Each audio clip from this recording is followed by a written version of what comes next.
దేవుని అనుసరిస్తున్నటువంటి మనము దేవుని కొరకు బ్రతకాలని జీవిస్తున్నటువంటి మనము ఈ లోకంలో పరిస్థితులు మనల్ని ఏ రీతిగా నెట్టివేస్తాయంటే మరి శ్రమల గుండా, కష్టాల గుండా, బాధల గుండా, వేదనల గుండా మనం వెళ్తున్నటువంటి క్రమంలో ప్రార్థించాలనే ఆశ ఉంటుంది, చర్చికి వెళ్ళాలనే ఆశ ఉంటుంది,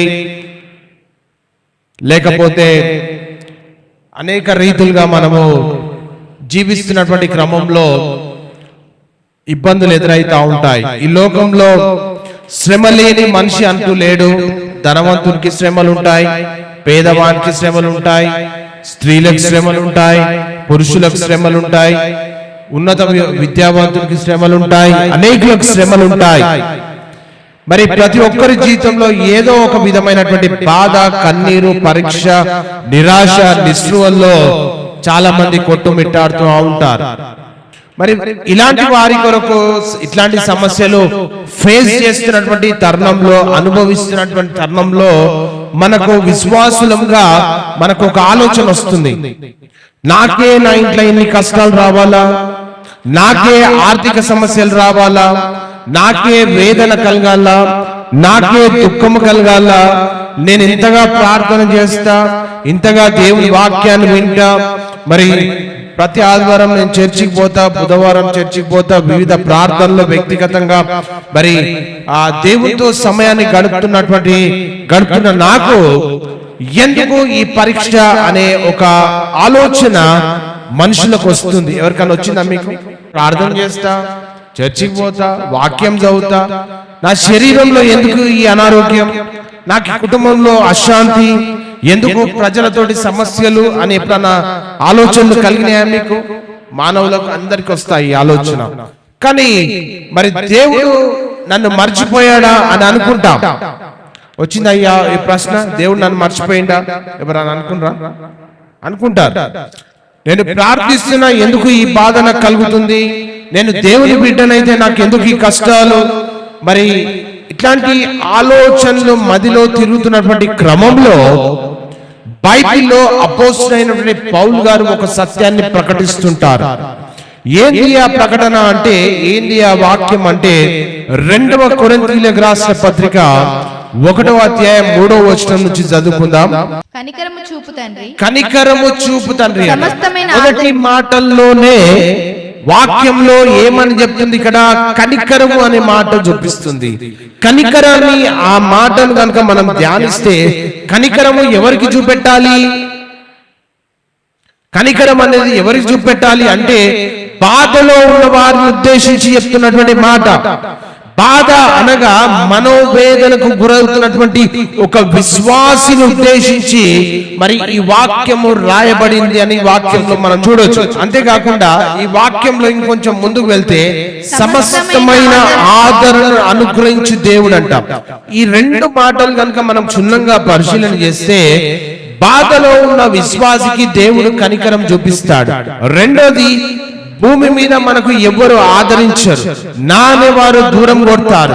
కుటుంబ సభ్యుల నుంచి వేదన, బాధలు, కష్టాలు, అశాంతి సమస్యలు, అనారోగ్య సమస్యలు తాండవిస్తున్నటువంటి క్రమంలో విశ్వాసికి ఎవరు ఆదరణిస్తారు అంటే, వాక్యం చెప్తుంది ఏంటంటే, సమస్త విధమైనటువంటి ఆదరణ అనుగ్రహించి దేవుడు మనకు తోడై ఉంటే, మన ప్రభు అయిన యేసుక్రీస్తు తండ్రి అయిన దేవుడు స్తుతింపబడును గాక అని వాక్యం చెప్తా ఉంది. కనుక ఈ వాక్యంలో మనం చూస్తే, ఈ లోకంలో నీకు ఎన్ని శ్రమలు వచ్చినా, ఈ లోకంలో నీకు ఎన్ని బాధలు వచ్చినా, ఈ లోకంలో నీకు ఎన్ని ఆర్థిక సమస్యలు ఉన్నా, దేవుడు మాత్రమే మనల్ని ఆదరించే దేవుడు, దేవుడు మాత్రమే మనల్ని కనికరం చూపే దేవుడు, దేవుడు మాత్రమే మనల్ని ఓదార్చే దేవుడుగా మరి ఉంటాడు. ఇక్కడ చూస్తే, కింది వచనంలో చూస్తే, దేవుడు మమ్మల్ని ఏ ఆదరణతో ఆదరించుచున్నాడో ఆ ఆదరణతో ఎట్టి శ్రమలలో ఉన్నవారినైనను.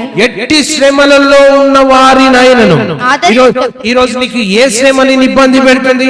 ఆర్థిక సమస్యలా, ఏ శ్రమ నిన్ను ఇబ్బంది పెడుతుంది? అనారోగ్య సమస్యనా? ఏ శ్రమ నిన్ను ఇబ్బంది పెడుతుంది? ఒంటరితనమా?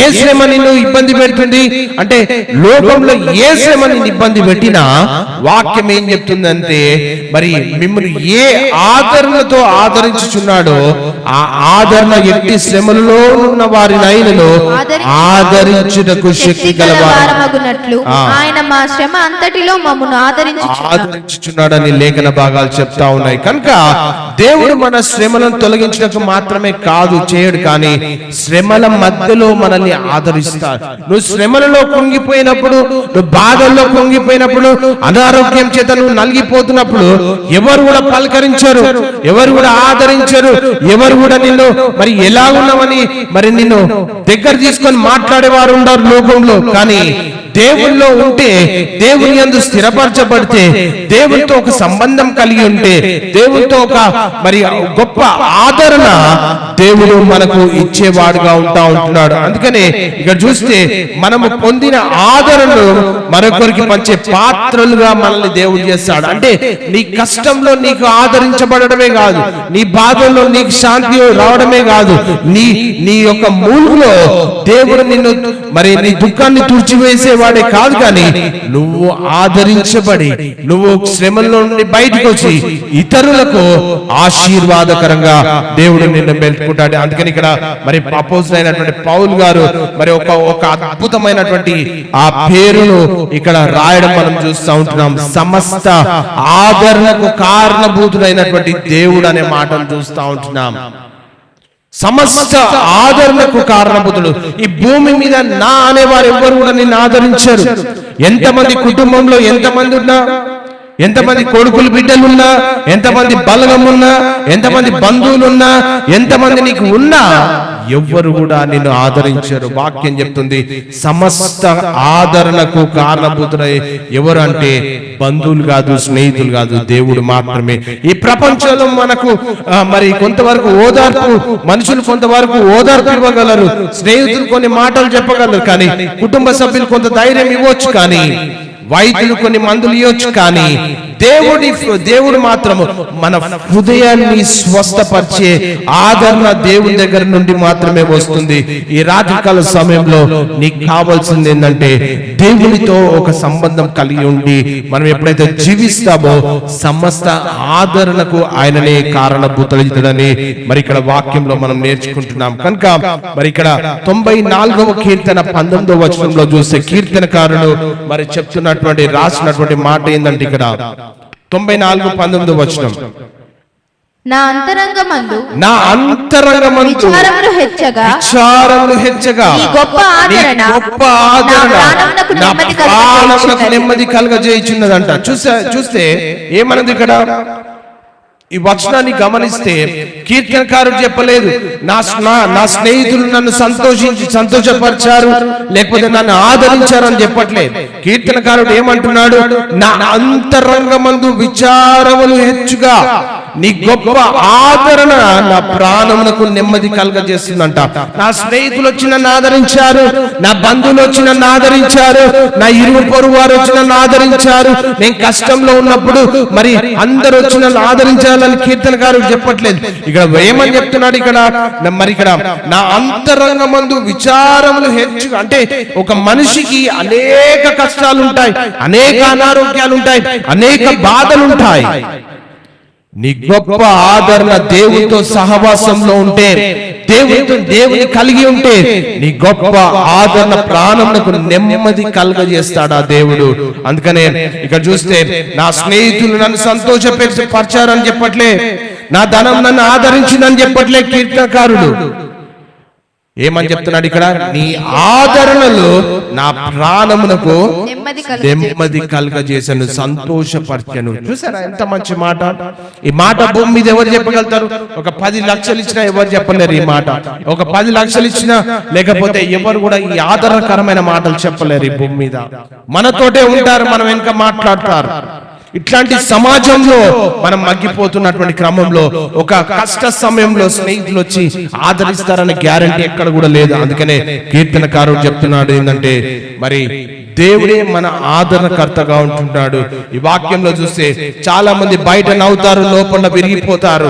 మరి బయట మరి ఏడుస్తారు, మరి అంతేకాకుండా బయట విశ్వాసంగా కనిపిస్తారు, లోపల నిరాశతో పోరాడుతూ ఉంటారు. ఈరోజు నీ అంతరంగంలో నువ్వు ఏ స్థితిలో నువ్వు బాధపడినా, నీ అంతరంగంలో ఏ స్థితిలో నువ్వు కృంగిపోయినా, మరి ఏ నిరాశలో నువ్వు కొట్టుమిట్టాడుతున్నా, ఒకటే ఒక మాట కీర్తనకారుడు చెప్పింది మనం తీసుకోవాల్సింది ఏంటంటే, ఇక్కడ ఏమది, ఆయన ఆ గొప్ప ఆదరణ మన ప్రాణానికి ఏమిస్తుందంట, నెమ్మది కలుగజేస్తుంది.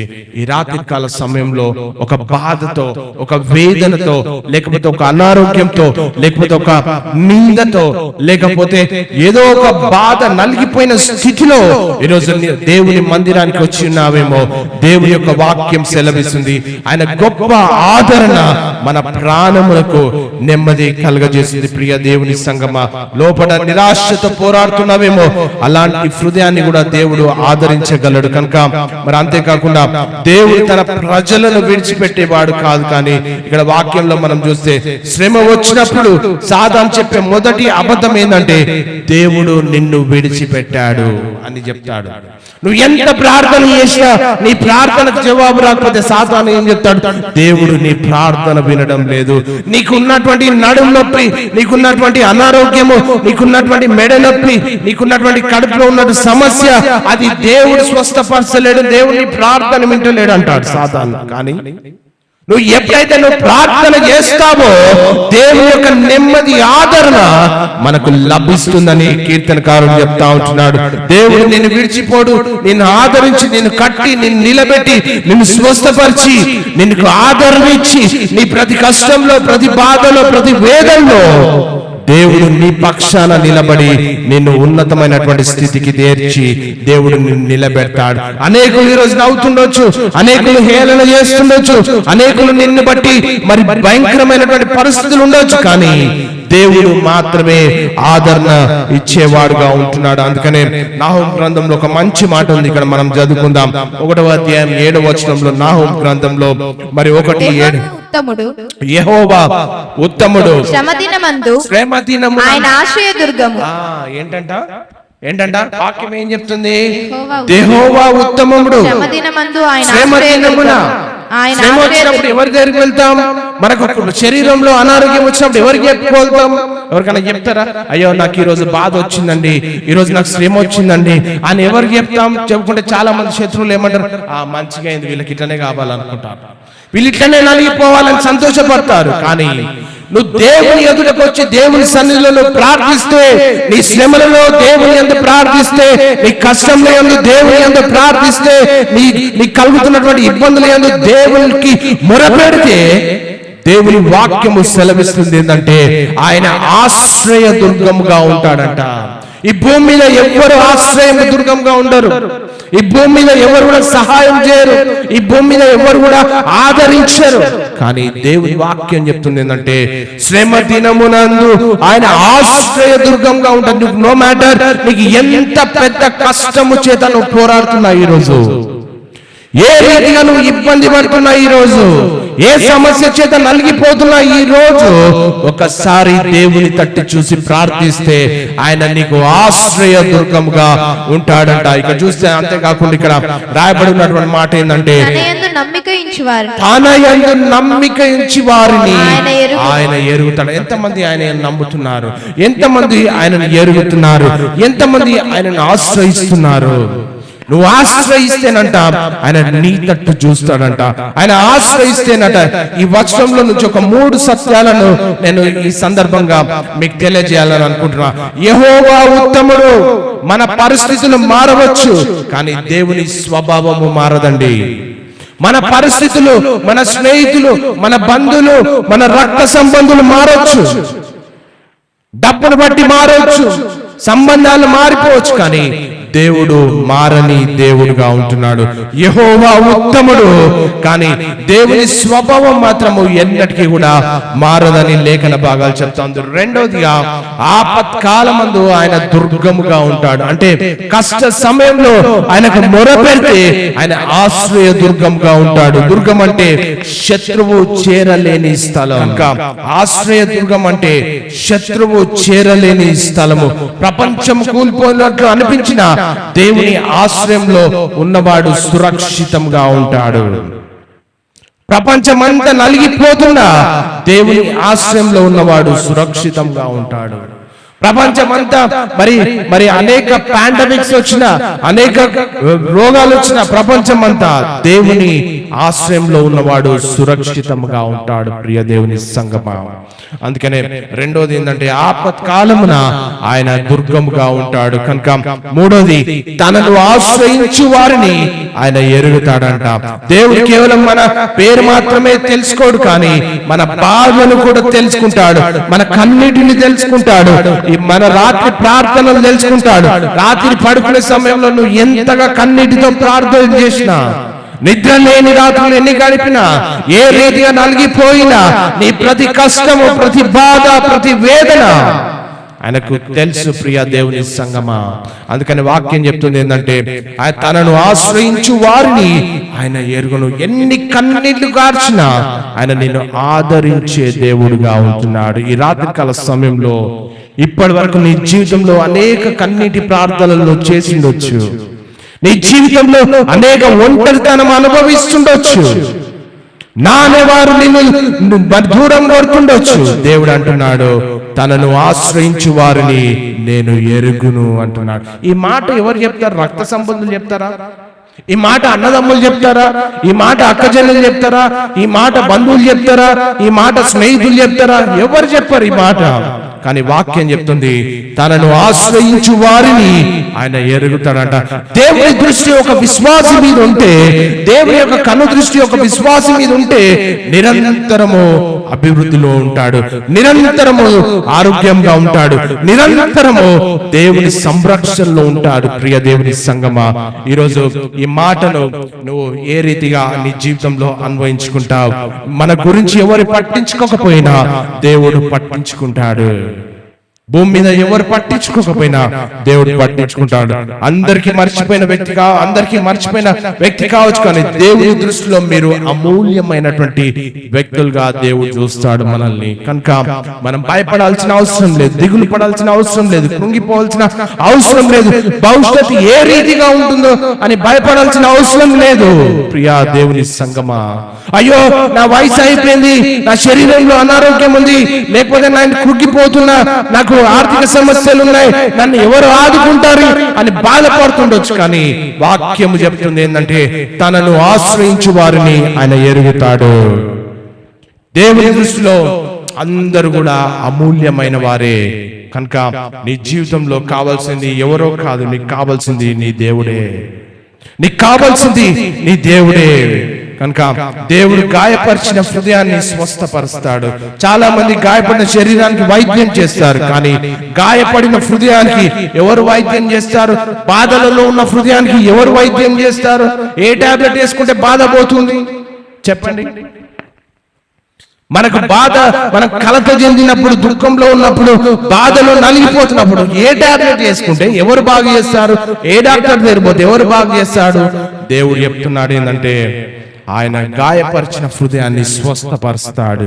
ఈరోజు ఏ గాయమైందో నీ హృదయానికి? నానేవారు తృణీకరించారా? నానేవారు వెలివేశారా? నానేవారు నిన్ను భయంకరంగా హింసిస్తున్నారా? దేవుని వాక్యం చెప్తుంది ఆయన ఆపదల్లో ఆశ్రయ దుర్గంగా ఉంటాడు.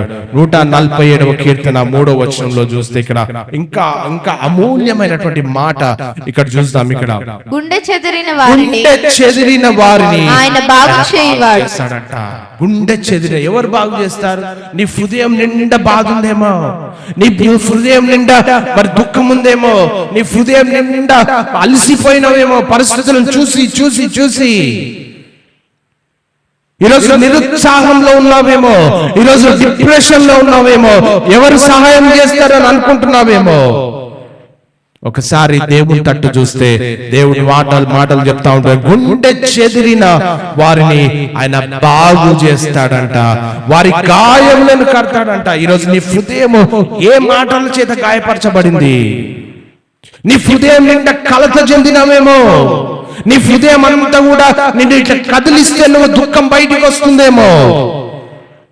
ప్రియా దేవుని సంగమా, దేవుని మాట అంటున్నాడు ఏంటంటే గుండె చెదిరిన వారిని ఆయన బాగు చేస్తాడంట, వారి గాయములను కట్టుబడి. ఎంత అద్భుతమైనటువంటి వాగ్దానం ఇది! ఎవరు చెప్తారు ఈ మాట? ఎవరు అనగలుగుతారు ఈ మాట? గుండె చెదిరిన వారిని, గుండెని ఎవరు బాగు చేస్తారు? బాధపడిన గుండెని ఎవరు బాగు చేస్తారు? మాటల చేత కలత చెందుతున్నప్పుడు గాయపడిన హృదయాన్ని ఎవరు బాగు చేస్తారు? ఎవరికైనా షేర్ చేసుకుంటే, ఎవరికైనా పంచుకుంటే బాధను వారు హేళన చేసే రోజులు ఇవి. మంచిగా వీళ్ళకి ఇట్లనే కావాలి అనుకునే రోజులు ఇవి. కానీ దేవుడు చెప్తుంటాడు, ఎంత అద్భుతమైనటువంటి వాగ్దానం అండి ఇది. దేవుడు కేవలం ఓదార్చడు, స్వస్థపరుస్తాడు, కేవలం కన్నీరు తుడవాడు, కానీ గాయాన్ని కూడా కడతాడు దేవుడు. అది దేవుడిచ్చే అభయహస్తం. ఆత్మీయంగా నీ జీవితంలో దేవుని ఏ రీతిగా ఈ రాత్రికాల సమయంలో నువ్వు తీసుకుంటున్నావు? మరి కొన్ని గాయాలు కంటికి కనపరచ తిరస్కరణ, అనేకులు మనం తిరస్కరిస్తారు, నిందిస్తారు, అవమానపరుస్తారు, ద్రోహం చేస్తారు, తిరుగుబాటు, కుటుంబంలో విభేదాలు, ఆర్థిక కష్టాలు, ఒంటరితనం, ఇవన్నీ కూడా హృదయంలో వేదనకు గురైతా ఉంటాం. దేవుడు అంటున్నాడు, మనుషుల ముందు మరి ఈ గాయాలకు మనుషుల ముందు సరిపోదు, కానీ దేవుని కృప మాత్రమే ఆ గాయాన్ని స్వస్థపరుస్తుంది. నీకు కావాల్సింది ఒకటే, దేవుని దగ్గరకు వచ్చి దేవుని సన్నిధిలో ప్రార్థిస్తావా?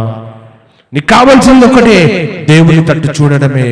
నువ్వు ఏ సమస్య నీకు వచ్చినా నువ్వు చూసేది మనుషుల దిక్కు కాదు, నువ్వు చూడాల్సింది స్నేహితుల దిక్కు కాదు, నువ్వు చూడాల్సింది బంధువుల దిక్కు కాదు, నువ్వు చూడాల్సింది ఇరుగు పొరుగు దిక్కు కాదు, నువ్వు చూడాల్సింది యేసయ్యను. గుండె చెదిరిన వారిని ఆయన బాగు చేస్తాడంట.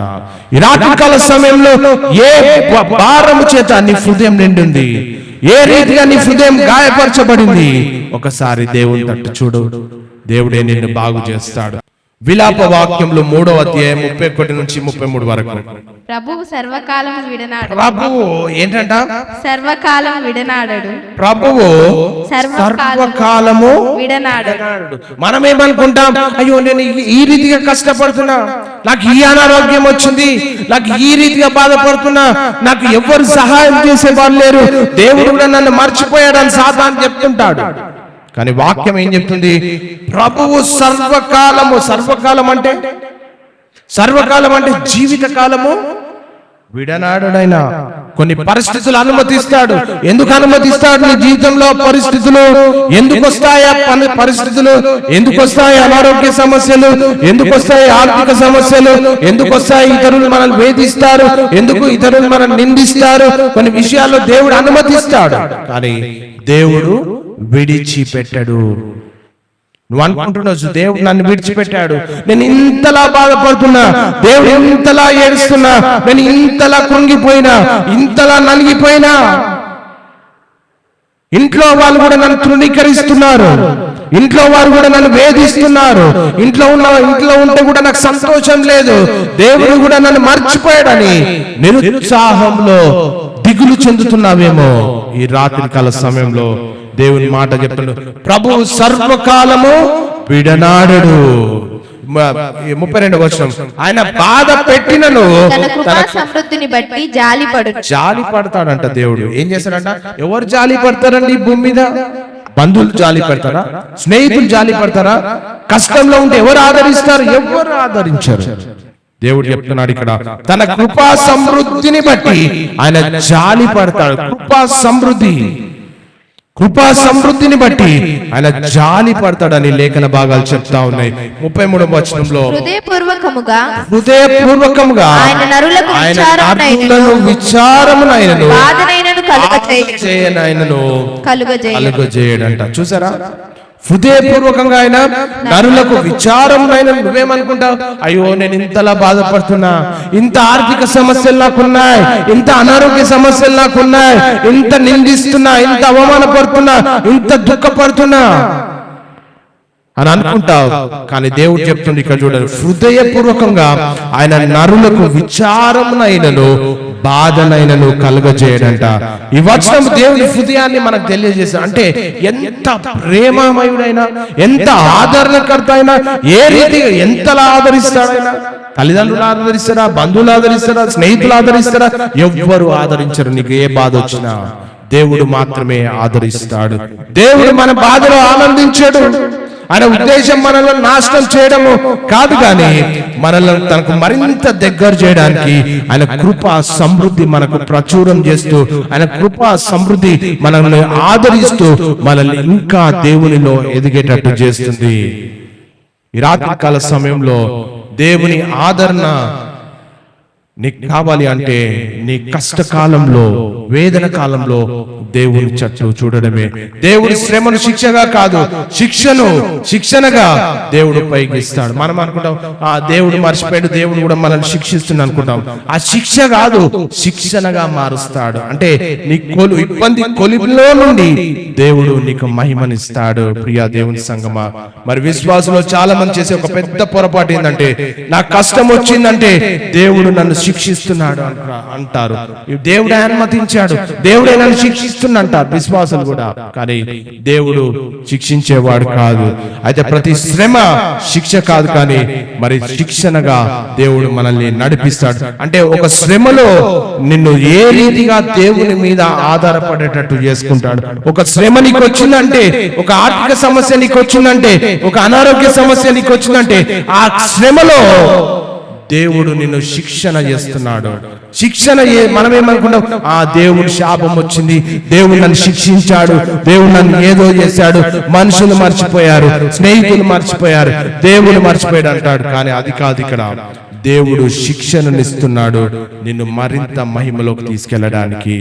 అయితే ప్రతి శ్రమ శిక్ష కాదు, మరి దేవుని శిక్షణగా మనం అనుకోవాలి. కనుక మరి ఒక తండ్రి తన కుమారునికి చదువు నేర్పించడానికి కష్టమైన సాధన చేయిస్తాడు.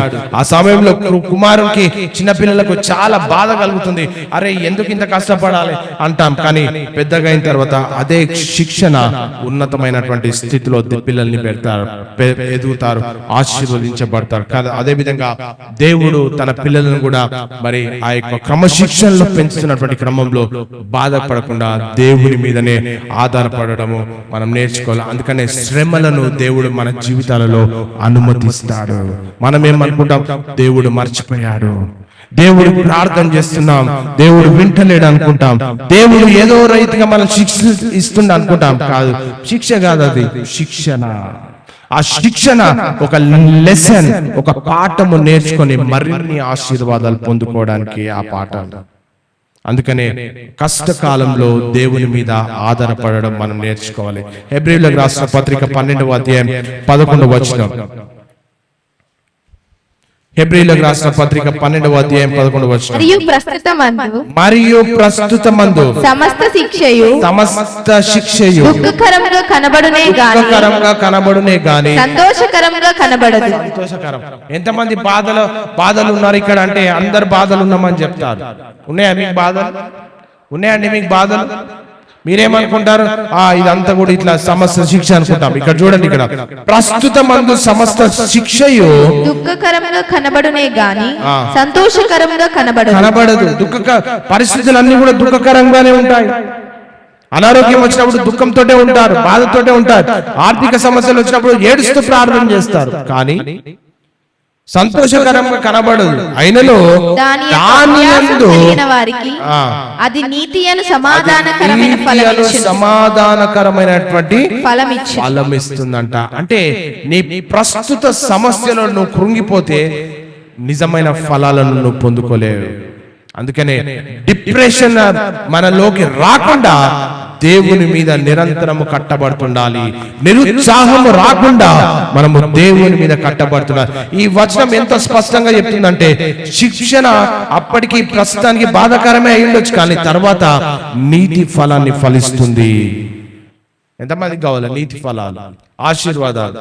మనం ఏమనుకుంటాం, నాకు అనారోగ్యం వచ్చింది, దేవుడు మనకేమనుకుంటాం, ఇన్స్టెంట్ మిరాకిల్ కావాలి, అప్పుడే ఇన్స్టెంట్, తక్షణమే. నాకు నడుము వచ్చిందంటే దేవుడు ప్రార్థన చేయగానే దేవుడు ఇప్పుడే వెళ్ళిపోవాలి నడుము నొప్పి.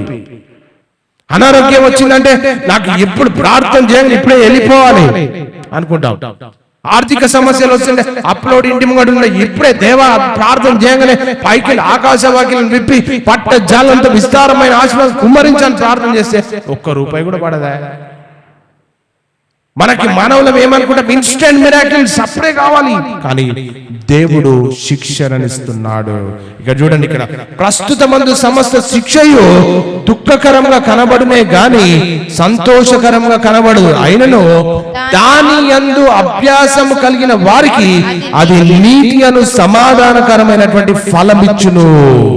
తర్వాత నీతి ఫలాన్ని ఇస్తుంది, సమాధానాన్ని కలుగజేస్తుంది, ఆత్మీయ పరిపక్వతనిస్తుంది. అది దాంట్లో ఆత్మీయ సత్యం.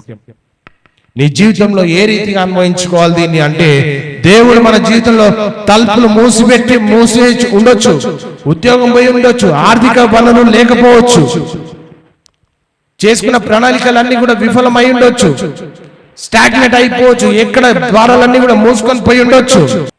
సంవత్సరాల తరబడి వెనక్కి తిరిగి చూస్తే దేవుడు అప్పుడు నన్ను కాపాడుతున్నాడని ఎప్పుడు అర్థమవుతుంది.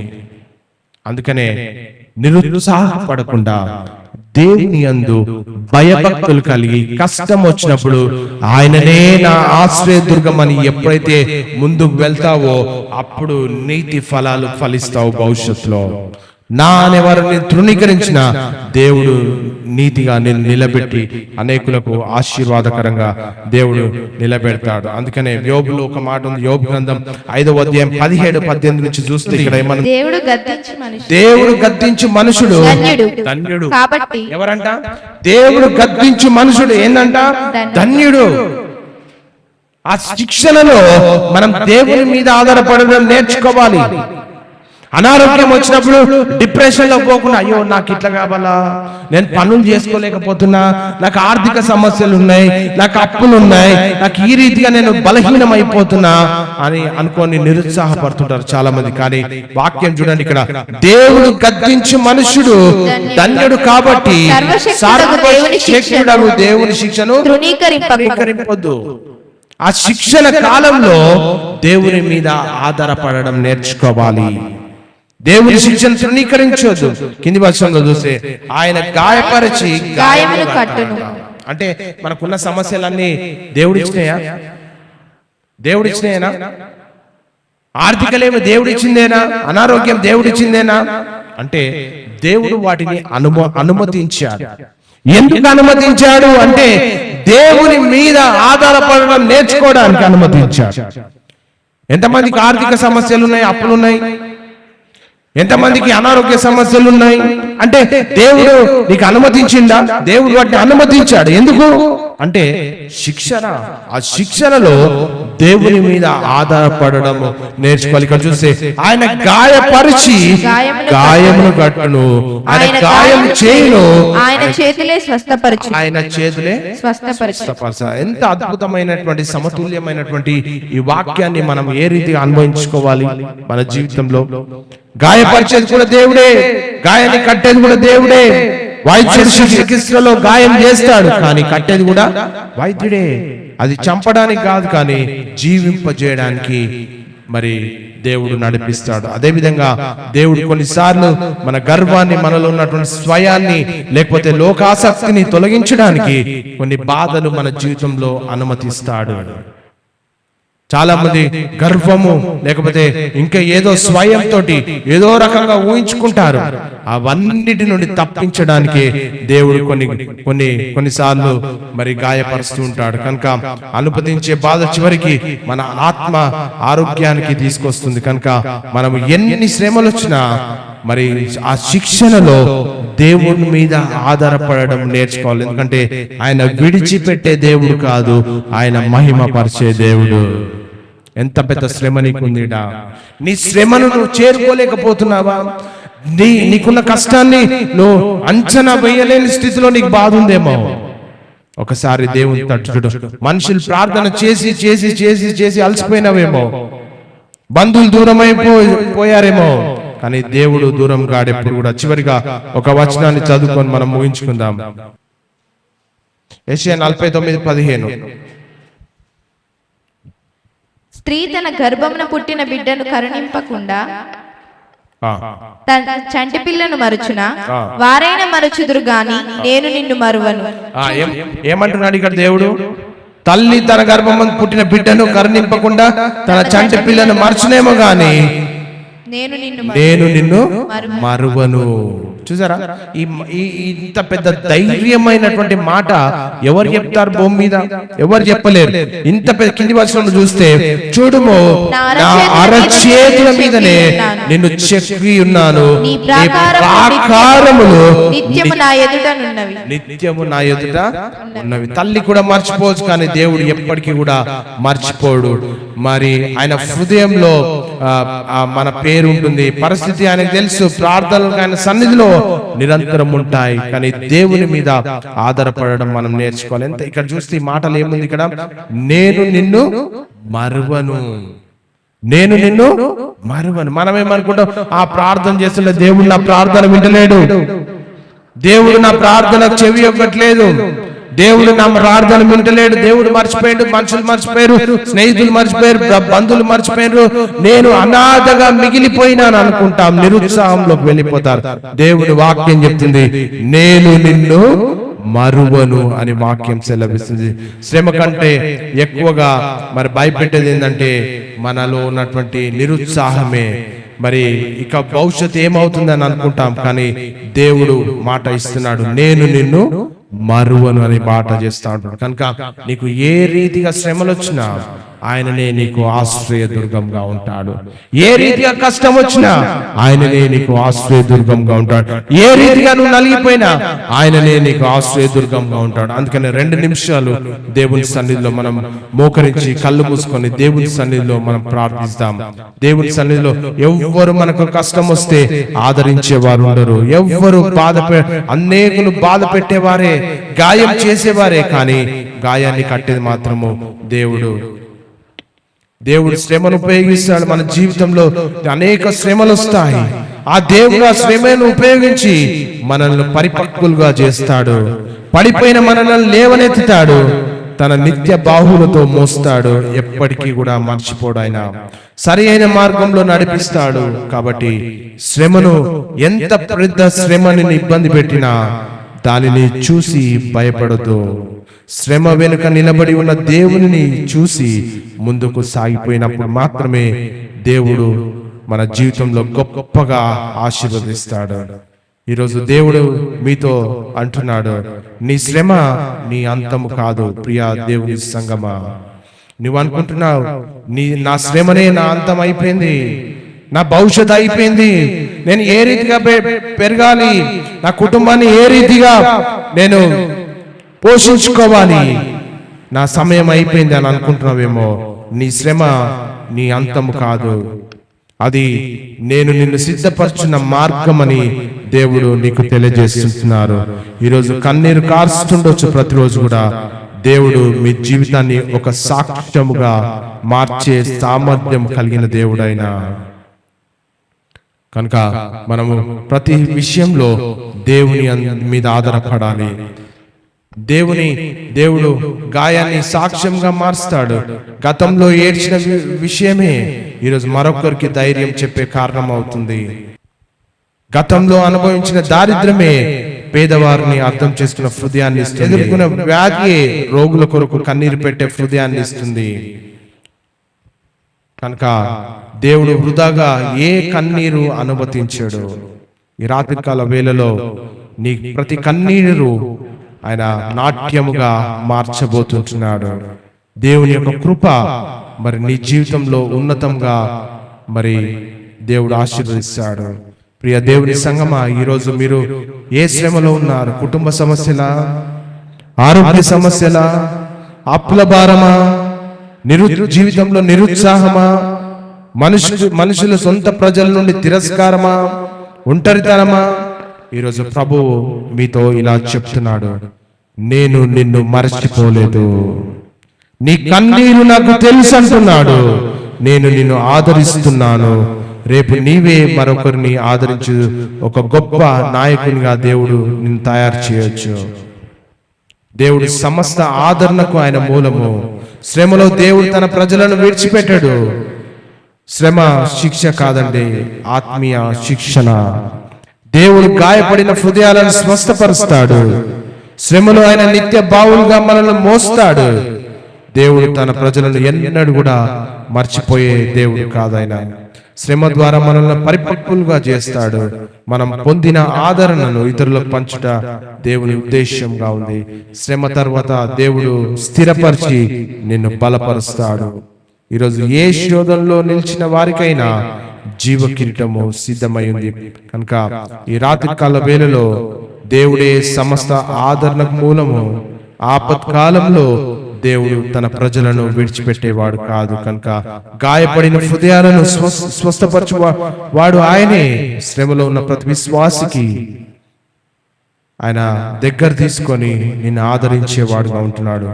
దేవుడు మనల్ని కేవలం ఓదార్చడానికే కాదు, భవిష్యత్తులో ఇతరులను ఆదరించే వ్యక్తులుగా నిన్ను తీర్చిదిద్దుతాడు. కనుక ఈ రాత్రికాల సమయంలో ఇంత గొప్ప ఆత్మీయమైనటువంటి వర్తమానం మనం విన్నాం. కృంగిపోకుండా, నలిగిపోకుండా దేవుని తట్టే కష్టకాలంలో మరి వేదన కాలంలో దేవుని మీదనే ఆధారపడే బిడ్డగా మన జీవితాలను నిర్మించుకుందాం. అందరం కూడా 2 నిమిషంలో దేవుని సన్నిధిలో ప్రార్థిస్తాం. పరలోకపు తండ్రి, ప్రేమగల తండ్రి, సమస్త ఆదరణకు కారణభూతమైన నిన్ను స్తుతిస్తుంటున్నాం. శ్రమలలో, కన్నీళ్లలో, నిరాశలో మమ్మల్ని విడిచిపెట్టకుండా నీ నిత్య బాహువులతో మోసినందుకు నీకు కృతజ్ఞతాస్తుతులు చెల్లిస్తుంటున్నాం. ఈ రోజు బాధలో ఉన్న ప్రతి హృదయాన్ని నీ పరిశుద్ధాత్మ చేత ఆదరించుము తండ్రి. మా శ్రమలను వృధా కాకుండా వాటి ద్వారా మరెందరిని ఆదరించగల పాత్రలుగా మమ్మల్ని మలుచుము. కొంచెం కాలం శ్రమ పడిన తర్వాత మమ్మల్ని సంపూర్ణులుగా, స్థిరులుగాను బలపరిచి దృఢపరచుము నాయన. ప్రతి కష్టంలో, ప్రతి వేదనలో, ప్రతి బాధలో మీరు మాకు తోడై ఉండి ప్రతి గాయాన్ని కూడా మీరు కట్టి మమ్మల్ని ముందుకు నడిపించి నాయన ప్రభా నీ యొక్క సన్నిధిలో బలమైన వ్యక్తులుగా నిలుపుకోమని ప్రార్థిస్తూ యేసుక్రీస్తు నామమున అడిగి వేడుకుంటున్నాం మా తండ్రి. ఆమేన్.